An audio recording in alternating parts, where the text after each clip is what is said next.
Matthew Nelson here with Christian Anderson, our Costa Elections Chair for Ask the Faculty. Hey, Matthew. Hello. So, Christian, what is your favorite food truck? Wait, that's a tough one, but I'm going to have to say there's a truck in Oakland called Curry Up Now that has Indian food. It's delicious. So, what is the main reason you chose teaching? You know, I kind of stumbled into teaching. I was doing litigation consulting, and as a way to get out of the work that I was doing, working with attorneys, I took up. My boss gave me the opportunity to start teaching some MCLE or mandatory legal or mandatory continuing legal education. And it was like just a nice way to like get out of the office and go meet some people outside, you know, the kind of courtroom experience. And I ended up figuring out quite accidentally that I liked teaching much better than working with attorneys in terms of, you know, like preparing legal cases. So I started teaching. Then the next step I thought is like, let me try and teach economics as opposed to like economics in the legal field. And I started teaching adjunct, teaching night classes. I think that's the way a lot of us started, right? And then from there, I was like, I just liked that work so much better than the work that I was doing.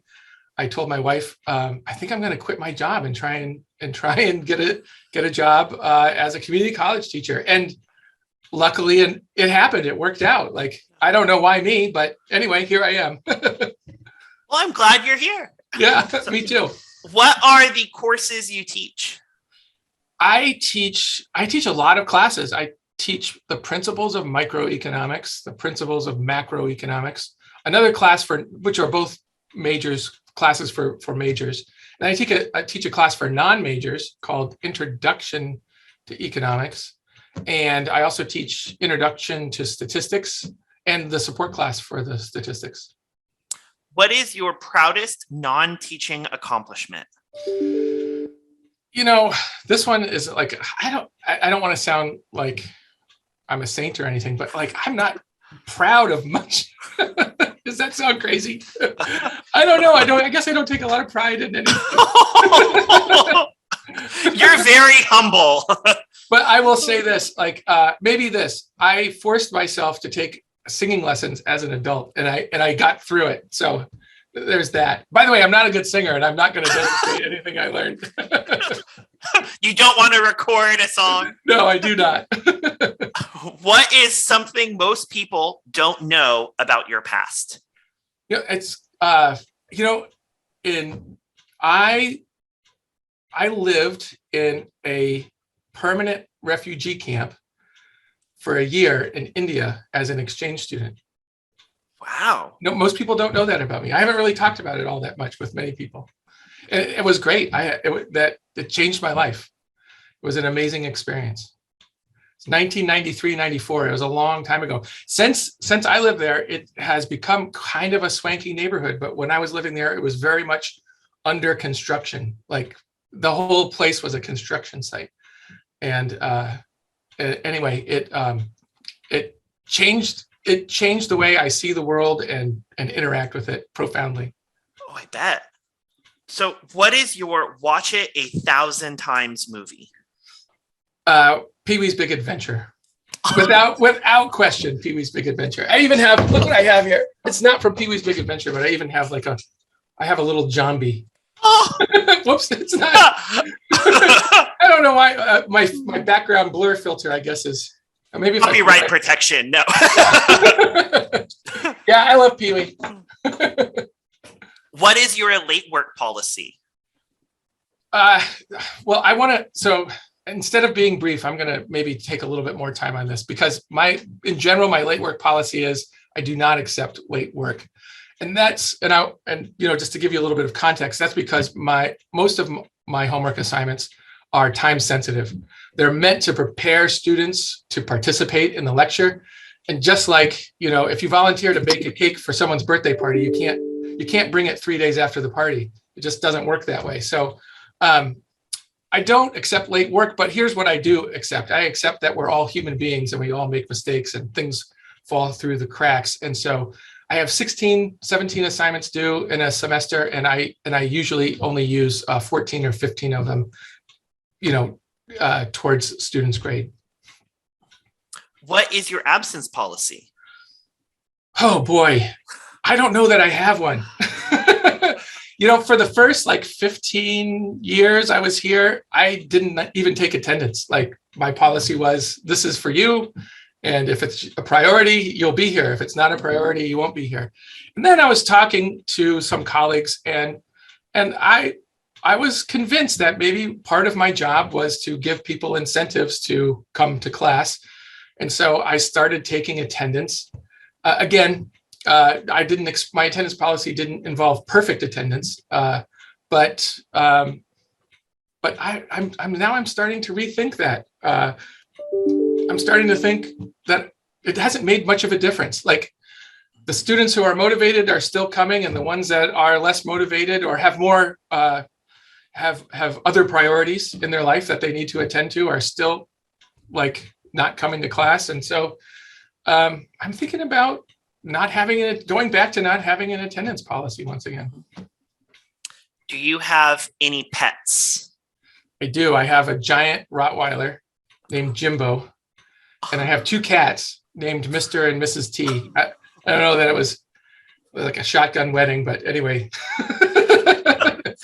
And they don't get along all that great. Mr. and Mrs. T fight all the time, but anyway.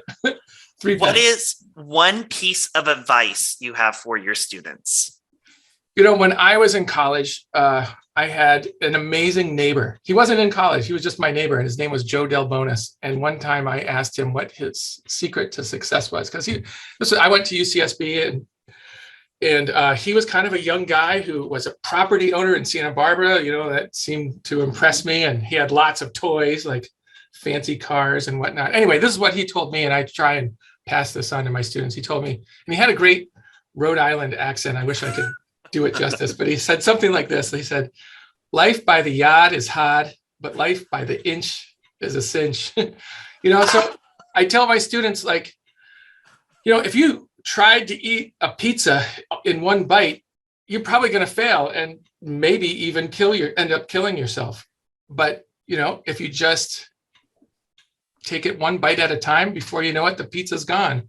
So I try and tell my students, approach life the same way you approach a pizza.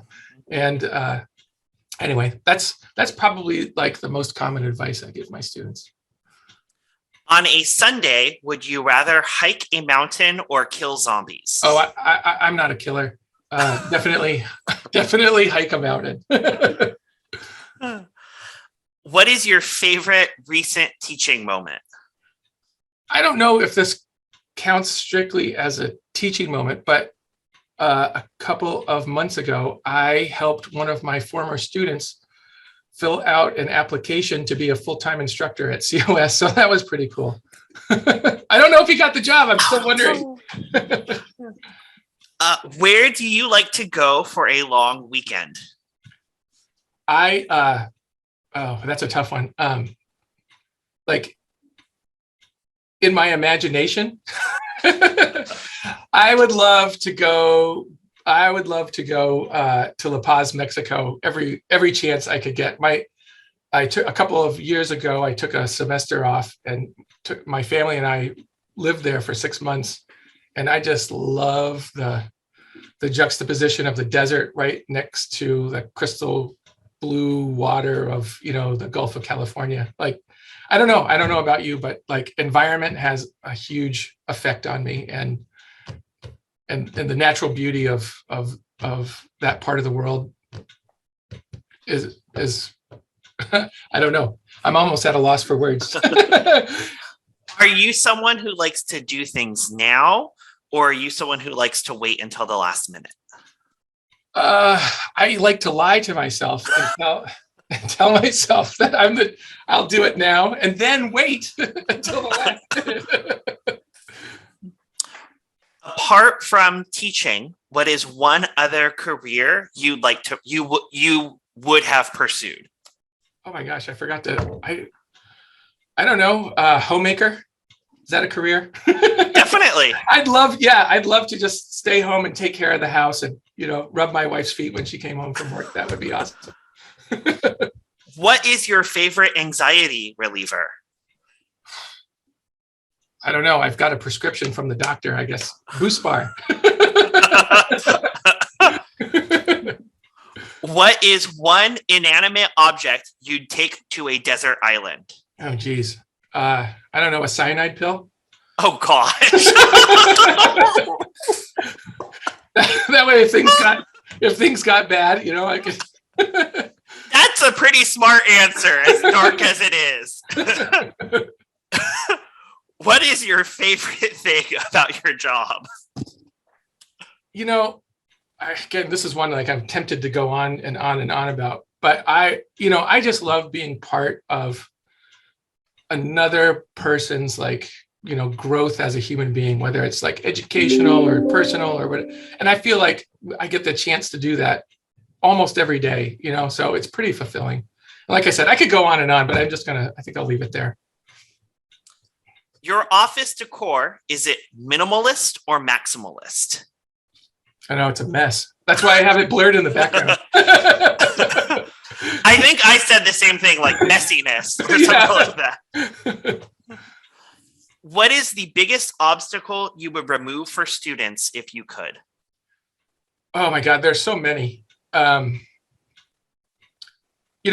something I deal with in my discipline is this idea that there is such thing as a math person. Like, I can't tell you how many of my students have been brainwashed by I'm going to blame it on their elementary school teachers, and that there's two types of people in this world. There are math people and there are non-math people. I guess it's that fixed mindset as opposed to the growth mindset. If I could wave my magic wand and give everybody the confidence and help them to realize that, with some work, all of us not all of us can be like professional mathematicians or professional singers or whatever it is, whatever the domain is. But the idea that people are born a certain way and are kind of stuck that way, I think does a lot of harm. And I wish I could take that away. What is the best thing about being a Costa member? I would say that the best thing about being a Costa member, as far as I can tell, is that, and I think this is just so true, like there are a certain number of things that we just can't do on our own. And we need to do it with the help of other people. And Costa allows or encourages us to work together to get stuff done that we couldn't do on our own. And I really appreciate that. Thank you, everyone, for watching. And thank you, Christian. Have a wonderful day. You too, Matthew. It was great talking to you. Bye.